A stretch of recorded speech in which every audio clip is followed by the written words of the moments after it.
Primer presidente de la Cuarta Transformación, su servidor Carlos Pozos, reportero de La Molécula Oficial y de la revista Petróleo y Energía. Antes de iniciar mis preguntas, dos datos de mis datos.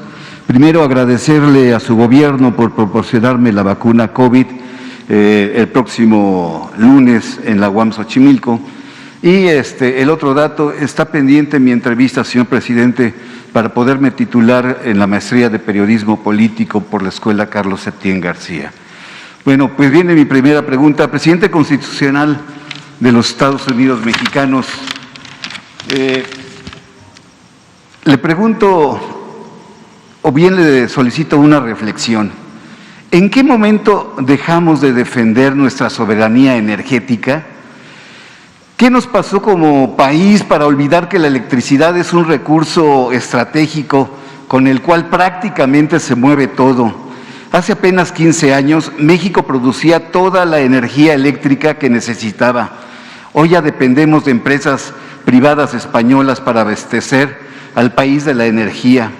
Y en esta coyuntura, señor presidente, vemos a medios de comunicación, vemos a voceros de la otrora prensa oficial, abogados y a diferentes actores sociales en defender la dependencia energética.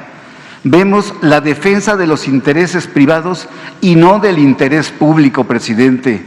La verdad, ¿son estas empresas tan poderosas como para pretender someter a un país?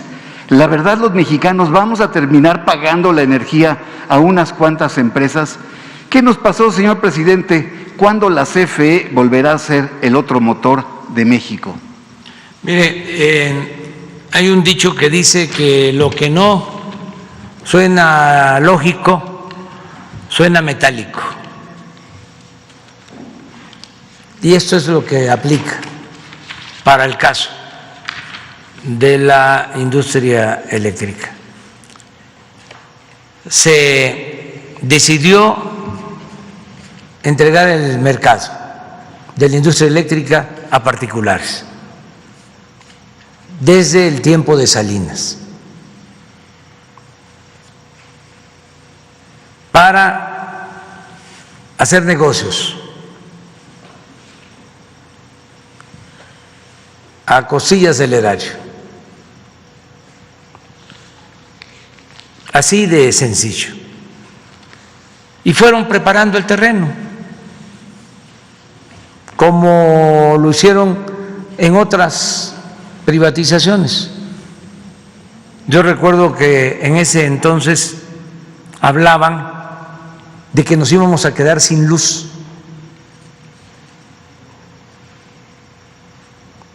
Si no se entregaba el mercado para la inversión particular y sobre todo para la inversión extranjera. Y ya hemos visto cómo incluso los proyectos de privatización fueron financiados por la Banca de Desarrollo Nacional. No llegó inversión extranjera. Es lo mismo que dijeron para engañar, de que con la reforma energética iba a llegar mucha inversión extranjera, que íbamos a aumentar la producción petrolera hasta 3 millones de barriles diarios. Se entregaron los contratos, no llegó inversión extranjera y desde luego no hay los 3 millones de barriles diarios. ¿Saben cuánto están extrayendo los que recibieron los contratos? 20,000 barriles diarios. Entonces engañaron porque lo que querían era el negocio.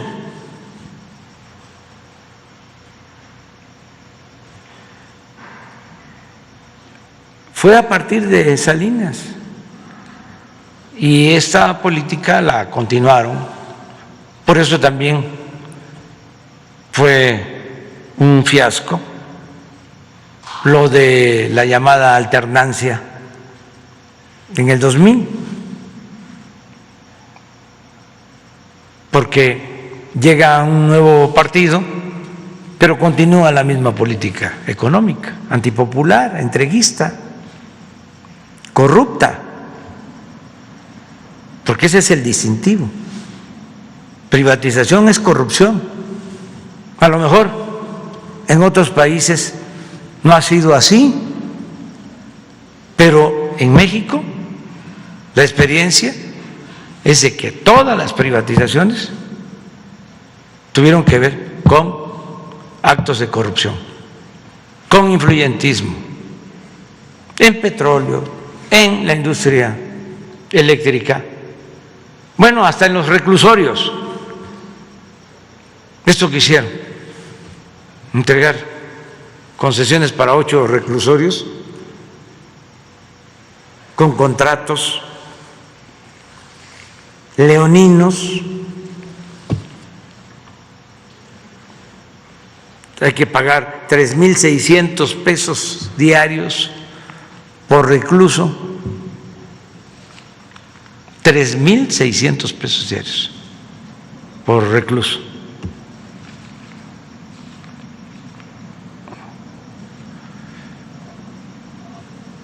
Y los reclusorios que construyeron, a los 20 años que se termina el contrato, no pasan a ser del gobierno, sino siguen siendo propiedad de particulares. Pero así como eso, los ductos del gas, todo. Entonces, ¿cuándo entra la corrupción? Con el modelo neoliberal,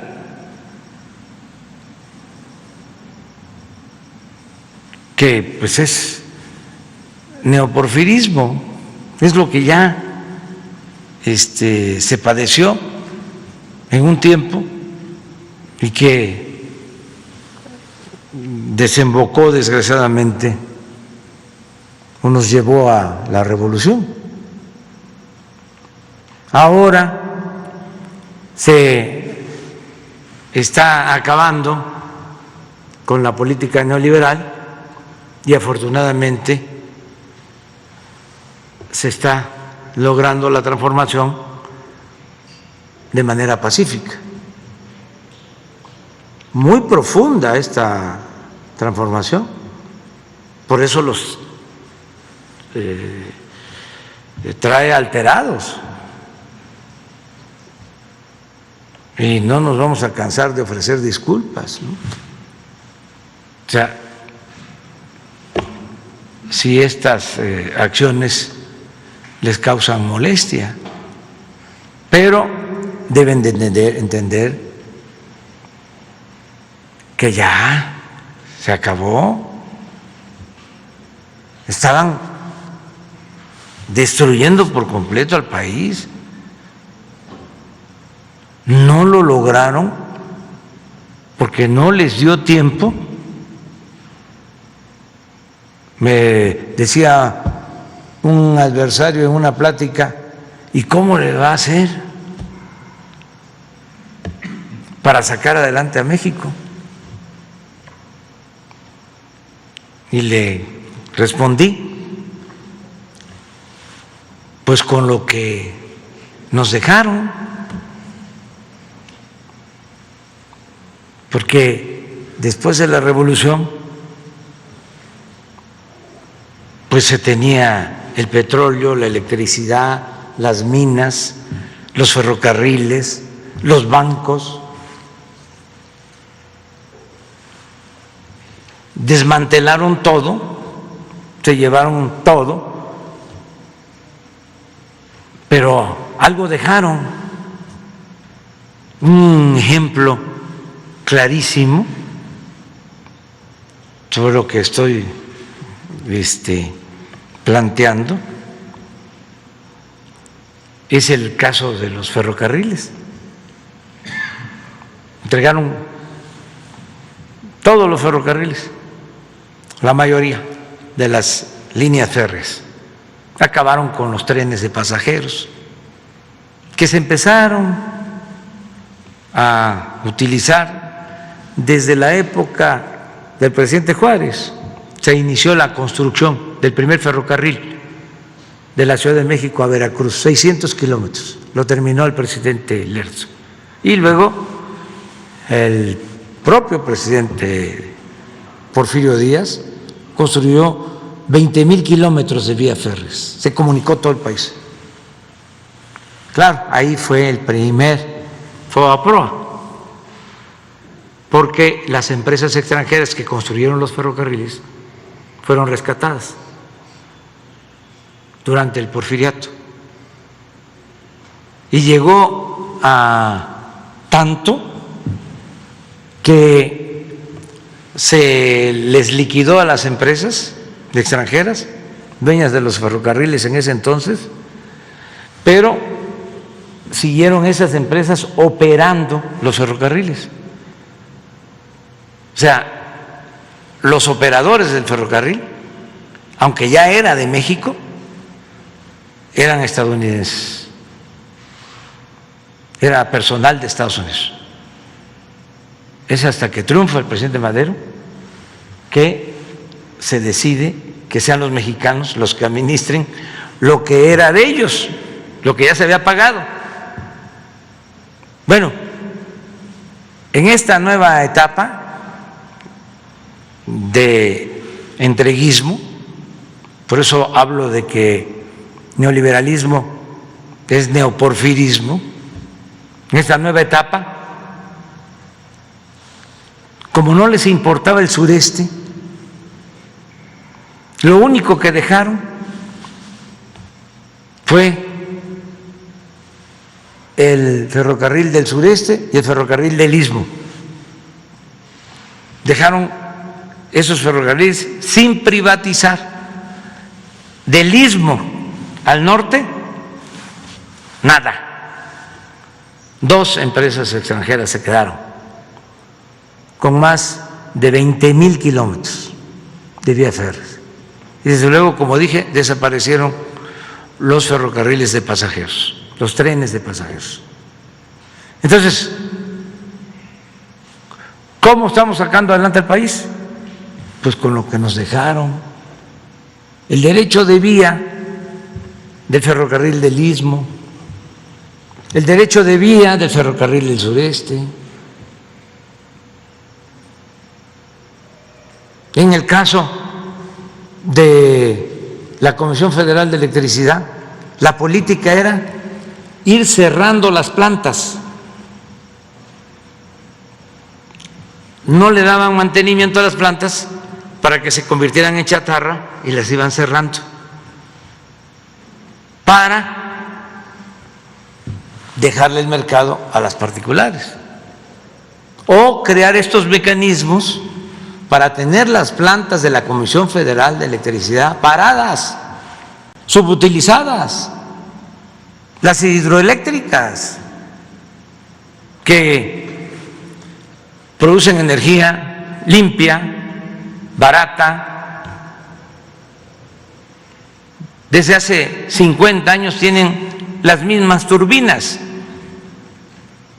Por cierto, informo que vamos a llevar a cabo un plan para modernizar las plantas hidroeléctricas con turbinas nuevas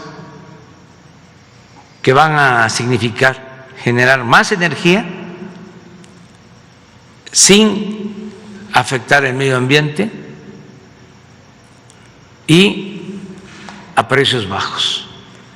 Pero el propósito era acabar con la Comisión Federal de Electricidad.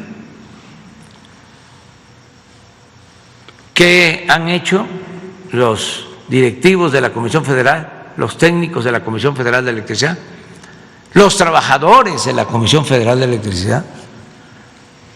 Han estado dándole mantenimiento a todas las plantas y ya no se cierran plantas, se está invirtiendo en dar mantenimiento para tener la capacidad de generación de energía eléctrica.